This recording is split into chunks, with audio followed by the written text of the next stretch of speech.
Good morning students.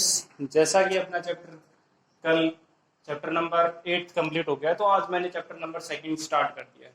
अभी तक मैंने 3 चैप्टर आप लोगों को करवा दिए हैं, चौथा चैप्टर आज मैं स्टार्ट कर रहा हूँ। मैंने फर्स्ट चैप्टर कंप्लीट कर दिया था इस क्लासेस में, और सेकंड मतलब 9th चैप्टर था कोऑर्डिनेशन कंपाउंड, वो कंप्लीट कर दिया है।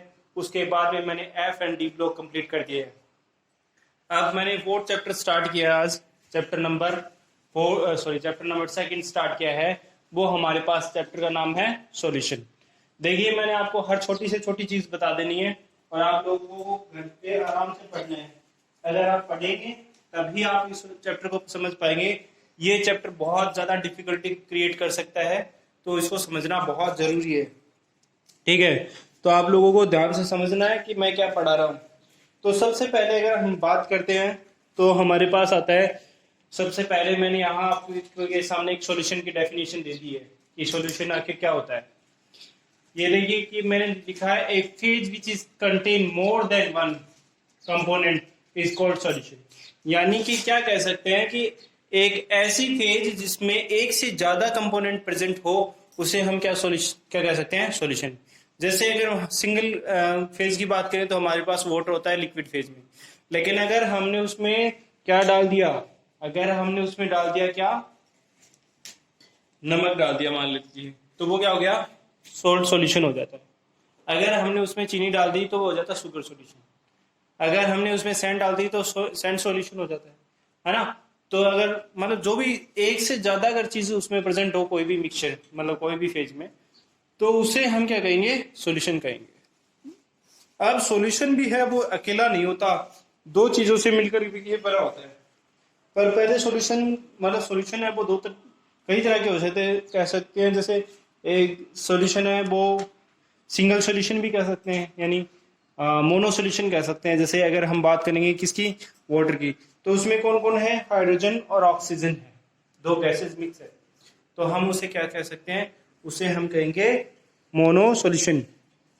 बाइनरी सॉल्यूशन, जब मान लो वाटर के साथ हमने सॉल्ट को ऐड कर दिया तो उसे बाइनरी सॉल्यूशन कहेंगे, और कोई तीसरी चीज ऐड कर दी तो उसे टर्शरी कहेंगे, और चौथी चीज ऐड कर दी तो उसे क्वांटिटेटिव सॉल्यूशन कहेंगे। तो सॉल्यूशन कितने हो जाएंगे, मोनो, बाई, ट्राई और टर्टरी और क्वाड्रेटरी। ठीक है, ये हमारे पास सॉल्यूशन के टाइप्स हो गए, है ना। इतने मोनो, बाई, ट्राई और क्वाड्रेटरी सॉल्यूशंस।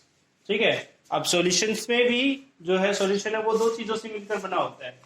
किस किस से हम बात कर रहे हैं, सबसे पहले हमारे पास होता है सोलवेंट।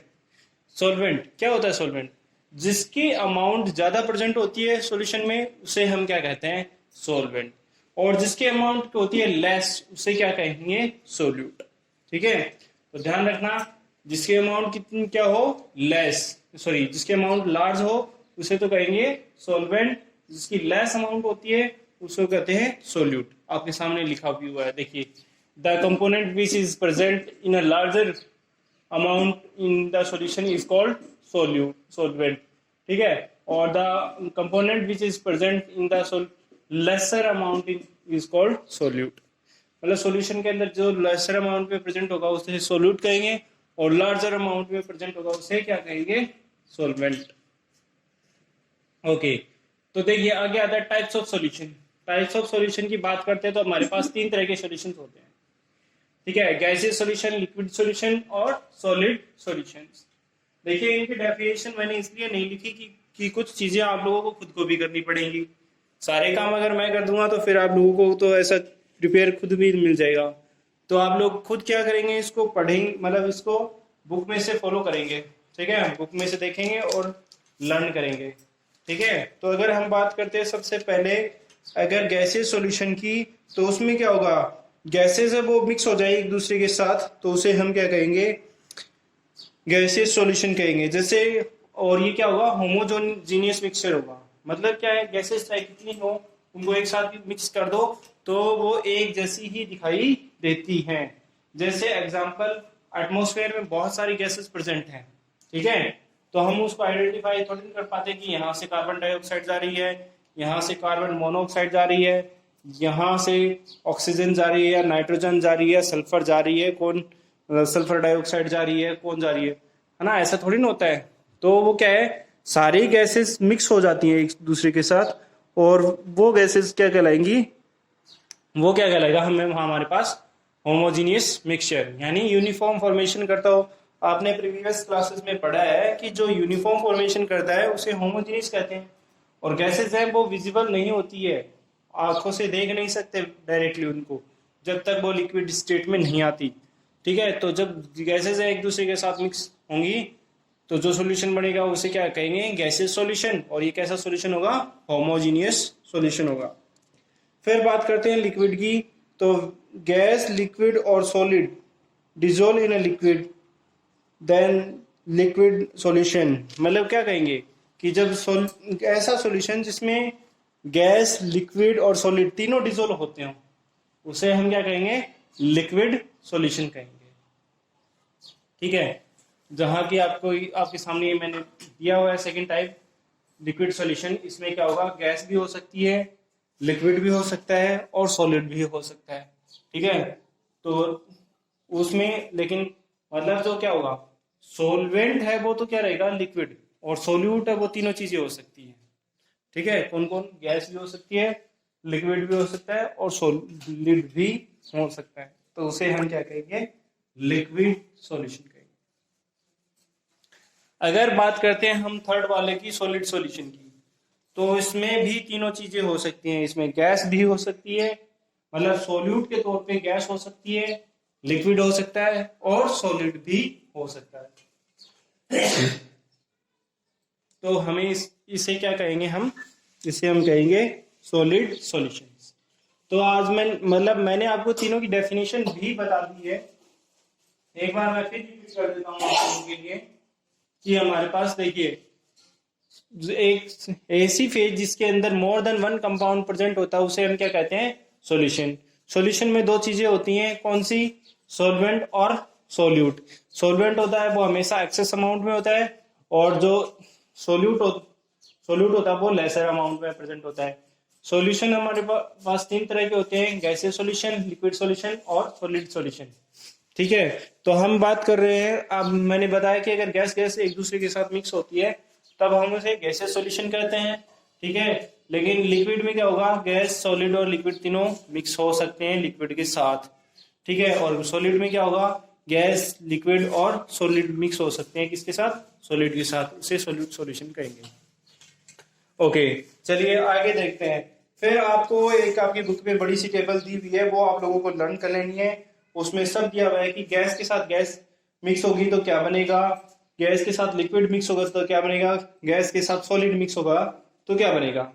ऐसे ही लिक्विड के साथ गैस मिक्स होगी तब क्या बनेगा, लिक्विड के साथ लिक्विड होगा तो क्या बनेगा, लिक्विड के साथ सॉलिड होगा तो क्या बनेगा। ठीक है, ऐसे ही सॉलिड के साथ गैस होगी तब क्या बनेगा, सॉलिड के साथ लिक्विड होगा तब क्या बनेगा, और सॉलिड के साथ सॉलिड होगा तब क्या बनेगा।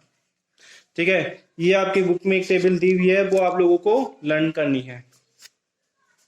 आगे बात करते हैं, आगे हमारे पास आता है नया अगला टॉपिक है, वो हमारे पास क्या है, टॉपिक है determination of concentration of the solution.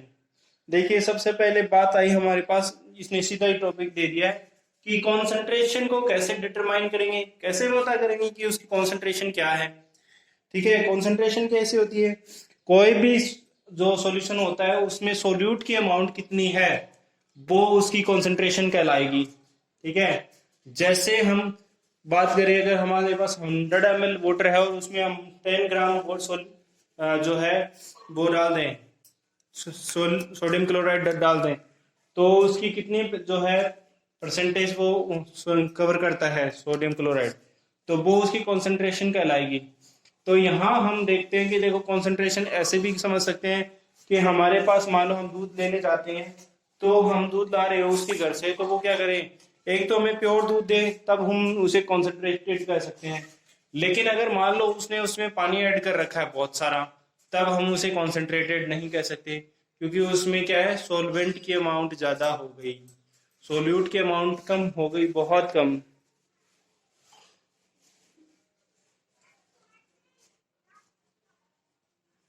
Solute की अमाउंट बहुत कम हो गई है। ठीक है, तो इसे हम क्या कहेंगे, इसे हम कॉन्सेंट्रेटेड नहीं कहेंगे, इसे कहेंगे डाइल्यूट।